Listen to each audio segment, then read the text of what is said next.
Dear class 9th student, उम्मीद है आप खैरियत से होंगे। क्लास 9th की जो पीटीपी की न्यू बुक्स हैं उनको हम स्टडी कर रहे हैं। तो फिज़िक्स का चैप्टर नंबर 2 हमने स्टार्ट किया हुआ है। तो चैप्टर नंबर टू के पहले 2 लेक्चर में हम पेज नंबर 33 तक रीड कर चुके हैं, समझ चुके हैं, और सारे के सारे शॉर्ट क्वेश्चन, लॉन्ग क्वेश्चन को मैंने हाईलाइट कर दिया है। आज की वीडियो में हमारा जो नेक्स्ट टॉपिक है SLO 2.4 distance and displacement. 2 word है, डिस्टेंस तो आपने बहुत दफ़ा सुना होगा, फासला, एंड डिस्प्लेसमेंट। और माइट भी पॉसिबल कि आपने डिस्प्लेसमेंट इस पहली दफ़ा ना सुना हो, आज की वीडियो में इसको पहली दफ़ा सुन रहे हो। तो दोनों टर्म्स बहुत ज़्यादा इंपॉर्टेंट है फिज़िक्स के अंदर। आइए इनको देखते हैं। We know that motion is the action of an object going from one place to another.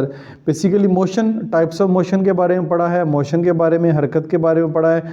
ये होता है किसी एक ऑब्जेक्ट का एक जगह से दूसरी जगह जाना, वो उसकी मोशन कहलाता है। और चेंज ऑफ पोजीशन, या अपनी पोजीशन को चेंज करना, ठीक है। जैसे पंखा है या कोई और है, वो अपनी पोजीशन को चेंज कर रहा होता है, उसको मोशन कहते हैं। The length between the original and the position may be and the final position may be measured into 2 ways as either distance or displacement. Original and final position. Original से मुराद है कि यहाँ पे आप खड़े हैं, फ़र्ज़ करें यहाँ पे आप खड़े हैं, A पॉइंट के ऊपर, B पॉइंट के ऊपर आप गए हैं, ये आपकी ओरिजिनल पोजीशन है, ये आपकी फाइनल पोजीशन है। तो इसमें 2 तरह के डिस्टेंस आएंगे, एक डिस्प्लेसमेंट आएगा, एक डिस्टेंस आएगा, ठीक है। तो बारी बारी इनको देखते हैं। The distance is the length of actual path of a motion, ठीक है। जो मोशन या जो हरकत की गई है उसका जो एक्चुअल पाथ है वो डिस्टेंस कहलाता है। जैसे इसकी एग्जांपल भी नीचे दी है, वो मैं आपको बता देता हूँ। Let a person be travelled from Lahore to Multan in a car. फ़र्ज़ करें एक बंदा है, वो लाहौर से मुल्तान कार के ज़रिए जाता है। On reaching Multan he read the speedometer and notice that he has travelled A distance of 320 kilometre. यानी वो स्पीडोमीटर पे देखता है कि उसने टोटल जो फासला तय किया है लाहौर से मुल्तान जाने का, वो 320 किलोमीटर का डिस्टेंस उसने तय किया है। It is a distance travelled by the person, वो उस पर्सन का, उस शख्स का डिस्टेंस है जो उसने ट्रैवल किया है। ये आपको बात समझ आ गई। ये तो सिंपल सी बात है। यहाँ से किसी भी जगह जाएंगे, गाड़ी पे जाएं, साइकिल पे जाएं, मोटरसाइकिल पे जाएं, तो जितना भी फासला तय करेंगे वो उस हिसाब से आप लिख लेंगे। लाहौर से मुल्तान का फासला 320 kilometre. Obviously it is not the shortest distance from Lahore to Multan. लेकिन एक बात याद रखें, ये जो रास्ता था, जिस रास्ते ये गाड़ी पे गए, वो शॉर्टेस्ट रास्ता नहीं है। शॉर्टेस्ट से मुराद छोटे से छोटा, कम से कम फासला नहीं है लाहौर से मुल्तान का। वो तो गाड़ी कभी इधर मुड़ी, कभी इधर मुड़ी, कभी किसी ब्रिज पे से गुजरी, कभी अंडरपास में से गुजरी, कुछ ने कई टर्न लिए। As the car took many turn in a way, यानी कार ने कई टर्न लिए। He did not travel along straight line, वो एक स्ट्रेट लाइन में हरकत नहीं की, उसने कई मोड़ काटे, कई कुछ किया। तो ये शॉर्टेस्ट डिस्टेंस नहीं है 320 किलोमीटर। तो शॉर्टेस्ट डिस्टेंस जो होता है, the displacement of an object is a vector quantity whose magnitude is the shortest distance between the initial and the final position of the motion. Displacement एक vector quantity है, ठीक है। Vector और scalar के ऊपर बात कर चुके हैं। Whose magnitude is the shortest distance between the initial and the final position of the motion, यानी कि जो इनिशियल और फाइनल पोजीशन के दरमियान जो शॉर्टेस्ट डिस्टेंस होगा वो डिस्प्लेसमेंट कराएगा। जैसे ये देखें, ये एक A पॉइंट है, ये एक B पॉइंट है। गाड़ी चली यहाँ से, ये गाड़ी कभी ऊपर जा रही है, फिर नीचे जा रही है, ऐसे ऊपर नीचे हो रही है, ऐसे करके B पॉइंट तक पहुँची। ये जो लाइन है, ये वाली टेढ़ी मेढ़ी लाइन, ये डिस्टेंस है। एक लाइन है बिल्कुल एक पॉइंट से दूसरे पॉइंट तक सीधी खींच दें, ये जो ये वाली लाइन है, ये आपका डिस्प्लेसमेंट कहलाएगा। 2 पॉइंट्स के दरमियान जो शॉर्टेस्ट वे है वो डिस्प्लेसमेंट होता है, ठीक है। डिस्टेंस कम ज़्यादा हो सकता है। डिस्टेंस आप कार पे गए हैं, आप जो है ट्रक पे चले जाएं, बस पे चले जाएं, हो सकता है और ज़्यादा उसका फासला हो, ठीक है। बाइक पे जाएंगे, हो सकता है कम फासला लगे। डिस्टेंस कम ज़्यादा हो सकता है, लेकिन डिस्प्लेसमेंट जो है वो फिक्स होता है। और ये एक वेक्टर क्वांटिटी है, क्योंकि इसमें डायरेक्शन होती है। डिस्टेंस में जो है डायरेक्शन नहीं है, कभी इधर जा रही है, कभी उधर जा रही है, कभी इधर जा रही है। लेकिन डिस्प्लेसमेंट एक डायरेक्ट आपको डायरेक्शन नज़र आ रही है। And its direction is from the initial position to the final position, और इसकी जो डायरेक्शन होगी वो इनिशियल पोजीशन से फाइनल पोजीशन की जानब होगी। तो ये आपका जो है डिस्प्लेसमेंट की डेफिनेशन है। अगर डेफिनेशन आती है डिस्प्लेसमेंट की वो लिखनी है, और अगर डिस्टेंस की आती है तो ये आपने दोनों लिखनी है। और अगर इन दोनों के दरमियान डिफरेंस आता है तो वो आपने लाइन लगा के एक तरफ डिस्प्लेसमेंट और एक तरफ डिस्टेंस को डिफाइन करना है। We can also call this is the change the position. We can also call this is the change in position. Note that displacement is a vector quantity. आपने ये बात याद रखनी है, डिस्प्लेसमेंट एक वेक्टर क्वांटिटी है क्योंकि उसमें डायरेक्शन की बात की गई है.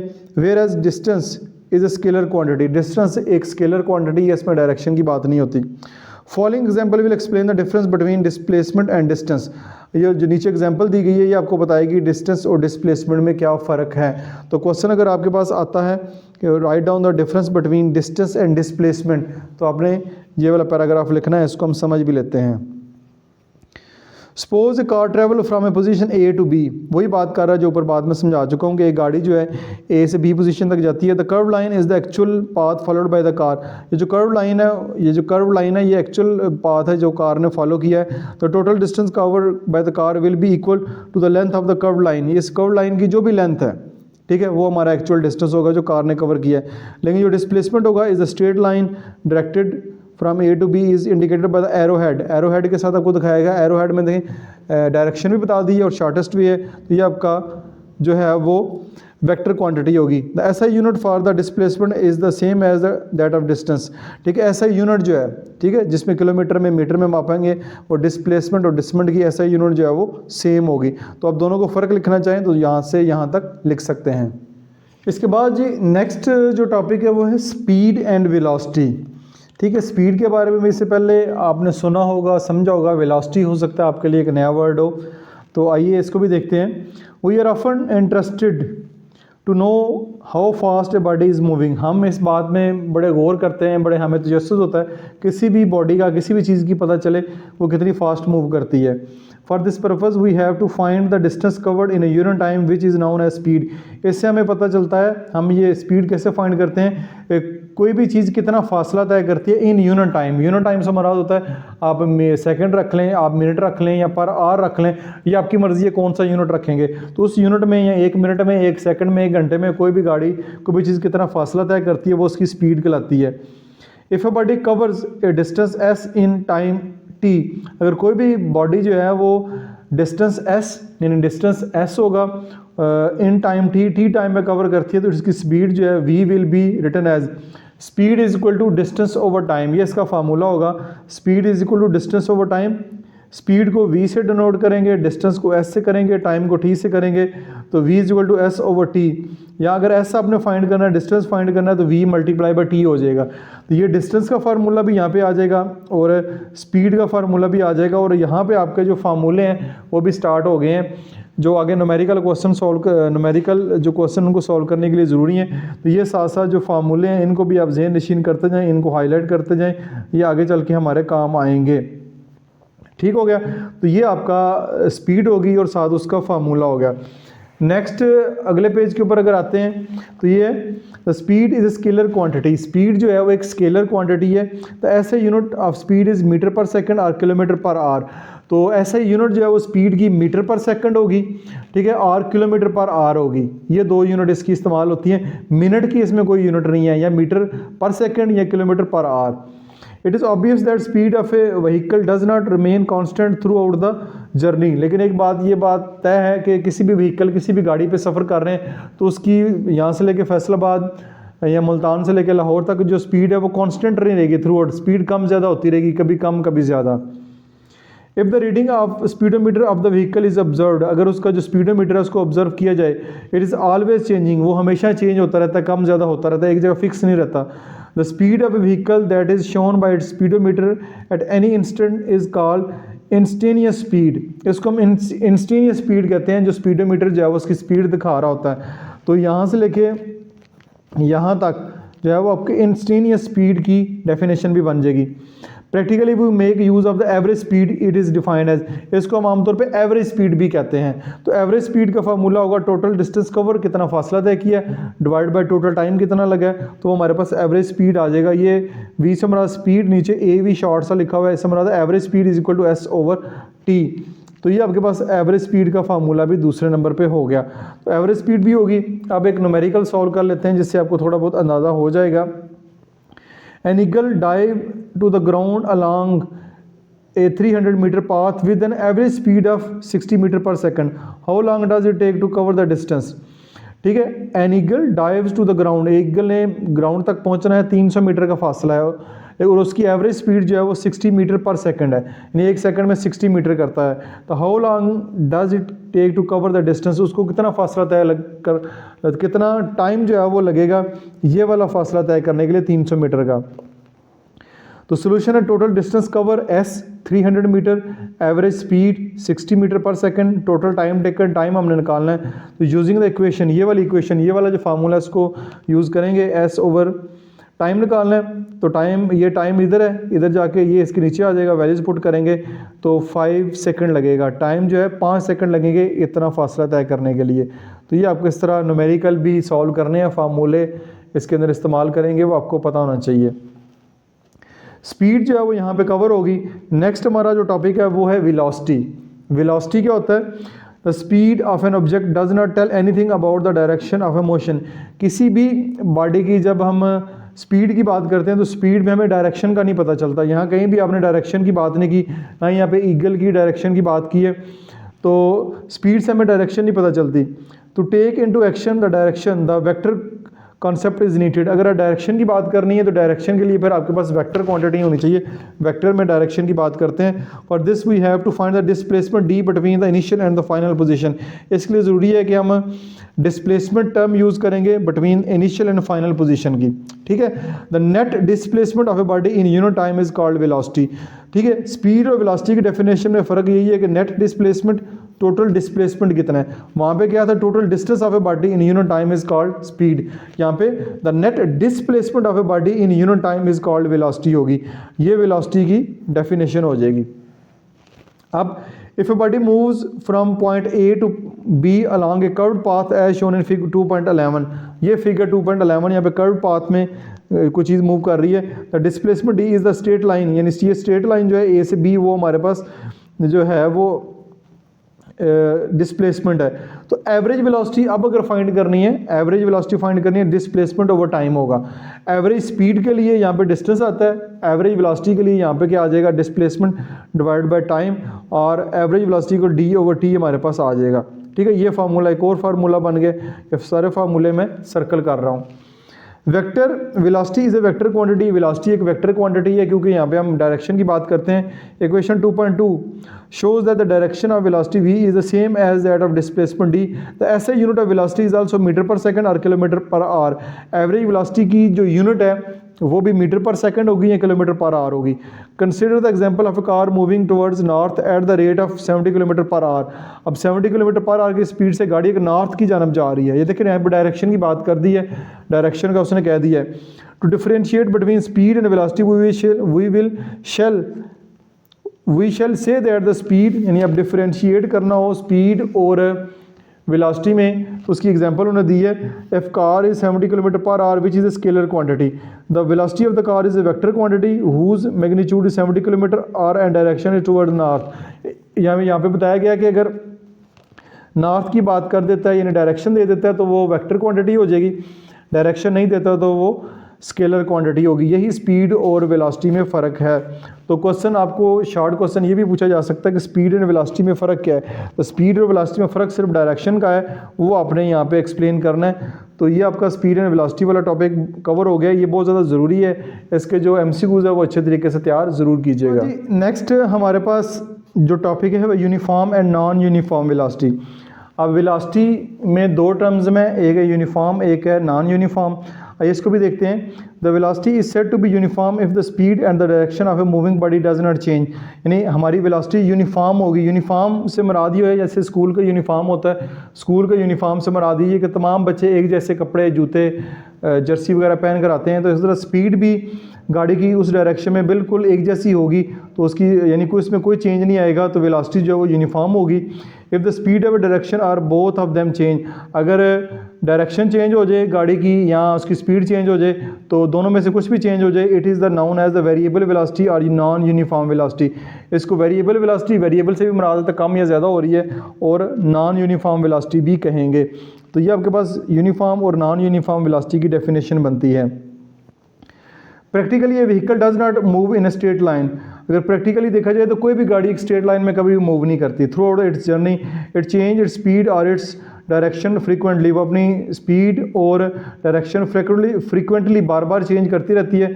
The example of a body moving with uniform velocity is the downward motion of A paratrooper. जो पैराशूटर है जो ऊपर से गिरता है उसकी जो वेलोसिटी वो यूनिफॉर्म होती है, यानी कि ऊपर से जहाज़ से छलांग लगा ला है, जब छलांग लगा के नीचे आएगा तो नीचे आने तक उसकी जो स्पीड है वो सेम ही रहेगी।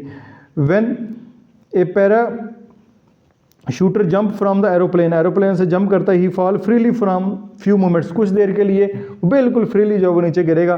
देन द पैराशूट्स, जैसे ही पैराशूट ओपन होंगे, at this stage the force of gravity acting downwards on the parachuter is balanced by the resistance of air on the parachutes that act upward, consequently the parachuter move downward with the uniform velocity. फिर दोबारा जो है वो जब parachute खुल जाएगा तो एक बिल्कुल यूनिफॉर्म वेलोसिटी से ऐसे नीचे आएगा। तो इसकी यूनिफॉर्म वेलोसिटी की डेफिनेशन जो है वो एग्जांपल यही बनेगी, क्योंकि अगर रोड के ऊपर चलेंगे, रोड के ऊपर बात करेंगे तो वो स्पीड आपकी कम ज़्यादा होगी, वो नॉन यूनिफॉर्म वेलोसिटी होगी। जो पैराशूटर ऊपर से छलांग लगाता है तो बिल्कुल एक यूनिफॉर्म वेलोसिटी में यहाँ पर आप तक पहुँचेगा। तो ये आपके पास यूनिफॉर्म और नॉन यूनिफॉर्म वेलोसिटी वाला कॉन्सेप्ट भी क्लियर हो गया, इसको भी ज़रूर देख लीजिएगा।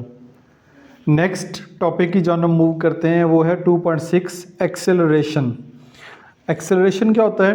When ever the velocity of an object is increasing we say that the object is accelerating. जब भी किसी बॉडी की जो वेलोसिटी है उसमें इजाफा होता है तो हम कहते हैं कि वो जब ऑब्जेक्ट जो है एक्सेलरेट कर रहा है। For example when a car overtake another one it's accelerate to a greater velocity, यानी जब कोई भी गाड़ी दूसरी गाड़ी को ओवरटेक करती है तो वो उसका जो एक्सेलरेशन है वो बढ़ जाता है। In contrary to that velocity decrease when brakes are applied to slow down a bicycle और कार। जब गाड़ी के ऊपर ब्रेक्स या साइकिल के ऊपर ब्रेक अप्लाई करते हैं तो एक्सेलरेशन जो है वो स्लो डाउन हो जाता है, कम हो जाता है। ए change in velocity occur in both cases, A change in velocity occur in दोनों केसेस में, चाहे गाड़ी ओवरटेक करे, गाड़ी स्पीड मार के आगे निकले, चाहे गाड़ी को ब्रेक अप्लाई करें, तो उसकी जो वेलोसिटी उसमें तब्दीली होती है। तो उस वेलोसिटी की जो तब्दीली है उसको हम एक्सेलरेशन कहते हैं। किसी भी बॉडी में की वेलोसिटी में जो तब्दीली आती है, चाहे वो कम हो चाहे वो ज़्यादा हो, वो एक्सेलरेशन कहलाएगी। तो एक्सेलरेशन की डेफिनेशन ये बनेगी आपकी, acceleration is defined as the time rate change of velocity, यानी time is as that time of rate of change of velocity. Velocity में जो भी चेंज आएगा वो एक्सेलरेशन कहलाएगा। ठीक है, the change in velocity can occur in magnitude और डायरेक्शन और बोथ ऑफ देम। एक्सेलरेशन या वेलोसिटी में जो चेंज आता है वो मैग्नीट्यूड में भी आ सकता है, यानी स्पीड कम या ज़्यादा हो सकती है, या उसकी डायरेक्शन में भी आ सकता है, या दोनों में आ सकता है। The acceleration is positive if the velocity is increasing and is negative if the velocity is decreasing. अगर उसकी वेलोसिटी में इजाफा हो रहा है तो एक्सेलरेशन पॉजिटिव होगा, अगर उसकी वेलोसिटी कम हो रही है तो उसके जो एक्सेलरेशन है वो नेगेटिव होगा। Negative acceleration is also called deceleration and retardation. अब ये नेगेटिव जो एक्सेलरेशन है उसको उसके कुछ और भी नाम है। नेगेटिव एक्सेलरेशन को हम इज़ कॉल्ड डिसेलरेशन और रिट्रेडेशंस, ये दो नाम भी उसके हो सकते हैं। Acceleration is a vector quantity like velocity. Acceleration अब वेक्टर क्वांटिटी है क्योंकि इसमें डायरेक्शन की बात होती है। But the direction of acceleration is that change of velocity, यानी उसकी डायरेक्शन वही होगी जो चेंज ऑफ वेलोसिटी होगा। If a body is moving with initial velocity vi, अब एक इनिशियल वेलोसिटी और फाइनल वेलोसिटी का वर्ड आप सुनेंगे। इनिशियल वेलोसिटी को vi कहते हैं और फाइनल वेलोसिटी को vf कहते हैं। अब इनिशियल वेलोसिटी और फाइनल वेलोसिटी क्या होता है ये भी आगे चल के हम देखते हैं। ये वेलोसिटी v, ठीक है, vi से मुराद होगा इनिशियल वेलोसिटी और vf से मुराद होगा फाइनल वेलोसिटी। ठीक है, ये बात आपने याद रखनी है। If a body is moving with the initial velocity vi and the after some time, कुछ टाइम के बाद जो टाइम t है, its velocity change to vf, उसकी वेलोसिटी vf हो जाती है। ठीक है, चेंज वेलोसिटी में चेंज आ जाता है। The change in velocity is delta v, जो वेलोसिटी में चेंज आता है उसको हम डिनोट करते हैं डेल्टा v। डेल्टा v कहते हैं, वो होगा vf माइनस vi। वेलोसिटी में जो चेंज आया है उसको हम कहेंगे delta v is equal to vf minus vi। दोनों वेलोसिटी में जो फ़र्क है वो डेल्टा v कहलाएगा। That occur in time t, in this case rate of change of velocity acceleration will be average acceleration. तो उसका जो एक्सेलरेशन निकलेगा वो एवरेज एक्सेलरेशन होगा। तो एक्सेलरेशन की डेफिनेशन आपने यहाँ से सीखी। अब एवरेज एक्सेलरेशन को भी हम जो है वो स्टडी करते हैं। जिस तरह यूनिफॉर्म जो है वेलोसिटी और नॉन यूनिफॉर्म वेलोसिटी थी, इस तरह एवरेज एक्सेलरेशन होगा। चेंज इन वेलोसिटी, वेलोसिटी में जो भी चेंज आएगा टाइम टेकन, जितना टाइम लगेगा। तो एवरेज एक्सेलरेशन के ए और नीचे छोटा ए भी लिखा हुआ है, v F minus we i divide by t, ये एवरेज एक्सेलरेशन का फार्मूला है। इसको भी मैं हाईलाइट कर देता हूँ, ये फार्मूला आपने याद रखने हैं। तो वी एफ माइनस वी आई को हम डेल्टा वी भी लिख सकते हैं, डेल्टा वी भी हम लिख सकते हैं डिवाइड बाई टाइम। तो ऐसा unit of acceleration is metre पर सेकंड, ऐसा यूनिट जो है वो मीटर पर सेकंड होगा। If acceleration a is constant, अगर ए यहाँ पे कांस्टेंट हो, ये वाला ए कांस्टेंट हो, then equation 2.3 can be written as, इसको ऐसे भी लिख सकते हैं। ये मैं जो है वो आपको बता देता हूँ कि ये इन्होंने लिखा हुआ है ए इज़ इक्वल टू, ये आपके पास आएगा delta we divide by t. ये एक फार्मूला क्योंकि ऊपर बनाया ये वाला उनका, ये आपको आना चाहिए, ये आगे क्वेश्चन में भी इस्तेमाल होगा, ये मैं बता देता हूँ। अब डेल्टा वी क्या होता है, a is equal to V F minus we i divide by t, ठीक है। तो टी इधर डिवाइड हो रहा है, इधर जा क्या हो जाएगा, मल्टीप्लाई हो जाएगा। तो ये आ जाएगा A T is equal to V F minus we I. तो वी एफ की वैल्यू फाइंड करनी है, तो ए टी माइनस है, इधर क्या हो जाएगा, पॉजिटिव हो जाएगा, और तो ये आपके पास वी एफ आ जाएगा। तो ये आपके पास V F is equal to we I plus A T, या A T plus V I भी लिख सकते हैं, जो कि इन्होंने ये लिखा हुआ है। तो इस स्टेटमेंट को ऐसे भी लिख सकते हैं, फाइनल वेलोसिटी का फार्मूला बन गया is equal to we I plus A t, v i initial velocity plus acceleration plus into multiply हो रहा है टाइम के साथ। तो ये आपके पास फाइनल वेलोसिटी निकालने का फार्मूला है, इसको भी मैं हाईलाइट कर रहा हूँ, इसको भी ज़रूर नोट कीजिएगा। ये मैंने ड्राइव करके भी आपको दिखा दिया है। अब चलते हैं uniform and non uniform acceleration. If time rate of change of velocity is constant, अगर जिस वेलोसिटी जो है कॉन्स्टेंटली चेंज हो रही है टाइम के साथ, तो एक्सेलरेशन कांस्टेंट होगा। अदरवाइज जो है the acceleration is said to be uniform, तो एक्सेलरेशन जो है वो यूनिफॉर्म होगा। ये यूनिफॉर्म एक्सेलरेशन की definition. If any one of the magnitude और डायरेक्शन और both of them change is called variable और नॉन यूनिफॉर्म एक्सेलरेशन। अगर डायरेक्शन चेंज हो रही है या उसकी वेलोसिटी में तब्दीली हो रही है, मैग्नीट्यूड में तब्दीली हो रही है, या दोनों को में हो रही है, तो वो जो यूनिफॉर्म है, वो जो एक्सेलरेशन है वो नॉन यूनिफॉर्म एक्सेलरेशन कहलाएगा। In this class, we will solve problem only for the motion of the bodies having uniform acceleration and not the variable acceleration. अब इस चैप्टर में हम वही क्वेश्चन सॉल्व करेंगे जिनका एक्सेलरेशन जो है वो यूनिफॉर्म होगा। नॉन यूनिफॉर्म या वेरिएबल एक्सेलरेशन को हम जो सॉल्व नहीं करेंगे, ना ही उसके न्यूमेरिकल आएंगे, जस्ट आपने यूनिफॉर्म एक्सेलरेशन के क्वेश्चन ही सॉल्व करने हैं। तो ये आपके पास एक्सेलरेशन वाला टॉपिक कवर हो गया है। डेफिनेशन मैंने करवा दी हैं, फार्मूलाएँ भी मैंने करवा दी हैं, और एक एग्जाम्पल है उसको भी साथ देख लेते हैं। एग्जाम्पल 2.4 है, a plane start running from the rest, ठीक है। A plane start running from the rest on a runway as shown in the figure below. ये फिगर पे दिखाया गया है। रेस्ट से मुराद है कि वो जब एरोप्लेन चलता है तो वो जब खड़ा होता है तो वो रेस्ट की हालत में खड़ा होता है। जब भी न्यूमेरिकल में सवाल आ जाएगा, कोई भी चीज़ चलती है फ्रॉम रेस्ट, रेस्ट से चलती है, तो वी आई इनिशियल वेलोसिटी उसकी ज़ीरो होगी। अब इनिशियल वेलोसिटी का जिक्र कोई नहीं यहाँ पे किया गया, लेकिन जब भी रेस्ट का वर्ड आ जाएगा तो इससे मुराद है उसकी इनिशियल वेलोसिटी ज़ीरो होगी। ऑन अ रनवे, जैसे कि फिगर में दिखाया गया, it accelerate down the runway and after 20 second, यानी 20 सेकंड बाद, यहाँ पे टाइम भी ज़ीरो है क्योंकि एरोप्लेन यहाँ पे खड़ा है। तो 20 सेकंड बाद, ये है 20 सेकंड, टाइम आपका 20 सेकंड हो गया। Attain A velocity of 252 kilometre per hour, तो 20 सेकंड बाद वो 252 किलोमीटर पर आवर की वेलोसिटी को अटेन कर लेता है। Determine the average acceleration of the plane, average acceleration बताना है। तो वी एफ इस क्वेश्चन में जो है वो 252 किलोमीटर पर आवर होगी, टाइम हमें दिया गया। तो ये न्यूमेरिकल सॉल्व भी किया उन्होंने। Initial velocity v i is equal to 0, final velocity ये वाली वेलोसिटी ये फाइनल होगी 252 किलोमीटर पर आवर है। अब ये पर आवर में हमें मीटर पर सेकंड में चाहिए, तो 252 मल्टीप्लाई बाई 1000 कर लें, ठीक है, या 10 की पावर 3 कर लें, जैसे आपकी मर्ज़ी है। 10 की पावर 3 जो है ये भी आपके पास 1000 ही होता है, ठीक है। डिवाइड बाय घंटे हैं, तो एक घंटे में 60 मिनट होते हैं और एक मिनट में 60 सेकंड होते हैं, या 2 दफ़ा 60 से मल्टीप्लाई करवा दें नीचे यानी ये 60 2 दफ़ा मल्टीप्लाई होके नीचे डिवाइड ही हो रहे हैं, या 3600 डायरेक्ट लिख दें, जैसे आपकी मर्ज़ी है। तो इनको पूरे को कैलकुलेटर की मदद से सॉल्व करेंगे तो हमारे पास जो फाइनल वेलोसिटी आई है वो 70 मीटर पर सेकंड में आई है।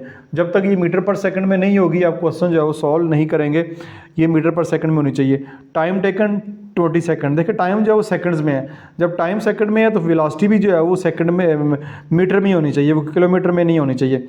एवरेज एक्सेलरेशन फाइंड करना, ये उसका फार्मूला है। वैल्यूज पुट करेंगे VF 70 मीटर पर सेकंड माइनस VI 0 है डिवाइड बाई 20, तो ये आपके पास एवरेज एक्सेलरेशन 3.5 मीटर पर सेकंड स्क्वायर आएगा। ये S⁻⁻2 इसलिए आ रहा है कि ये होता है 3.5 मीटर नीचे आएगा पर सेकंड स्क्वायर, ये पर सेकंड स्क्वायर नीचे है, जब इसको ऊपर लिखेंगे 3.5 मीटर पर सेकंड स्क्वायर तो ऊपर ये माइनस में हो जाएगा। तो ये आपके पास इस तरह जो वैल्यू ये माइनस में लिखी हुई है, लेकिन आपने इसको पढ़ना है 3.5 मीटर पर सेकंड स्क्वायर। तो ये आपका एक न्यूमेरिकल भी सॉल्व हो गया। और आज का लेक्चर जो बड़ा इंपॉर्टेंट था, जिसमें distance, displacement, speed, velocity, acceleration को हमने डिटेल से देखा है और कुछ फार्मूलाए भी मैंने हाईलाइट करवाए हैं, वो भी देखें। उम्मीद आपको समझ आई होगी। डियर स्टूडेंट, उम्मीद है आपने पहले की तरह इस वीडियो को भी भरपूर एंजॉय किया होगा। किसी किस्म का क्वेश्चन हो कमेंट सेक्शन में पोस्ट करें। ना सिर्फ मैं आपके क्वेश्चन रीड करता हूं बल्कि उनको रिस्पॉन्स भी करता हूं। वीडियो को लाइक और शेयर जरूर कीजिएगा। अपना बहुत सारा ख्याल रखिएगा। दिस इज मासूम बशर साइनिंग ऑफ।